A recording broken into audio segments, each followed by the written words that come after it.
இது என்ன இப்படி சுருங்கி நிக்குது?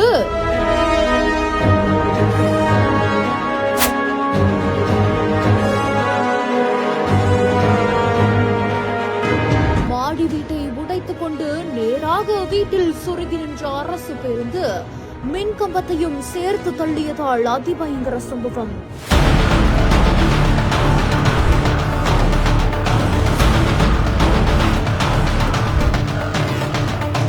வீட்டுல இருந்தவங்களுக்கு என்ன ஆச்சோ?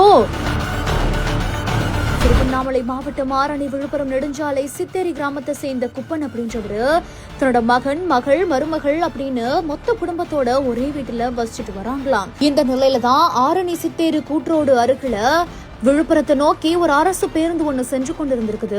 அப்ப சாலையோட குறுக்கே அதே கிராமத்தை சேர்ந்த ஒருத்தர் பைக்ல வந்திருக்காராமா.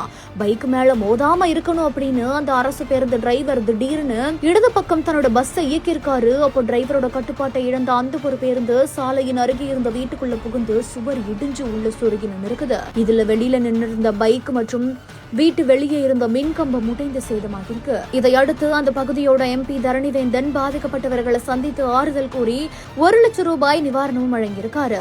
சம்பவ இடத்துக்கு ஆரணி கோட்டாட்சியர் சிவா மற்றும் போலீசார் வந்து காயமடைந்த அதே கிராமத்தை சேர்ந்த முருகன் அப்படின்றவரை மீட்டு சிகிச்சைக்காக அரசு மருத்துவமனைக்கும் அனுப்பி வச்சு இது குறித்து வழக்கு பதிவு செய்து விசாரணையை மேற்கொண்டுட்டு வராங்க.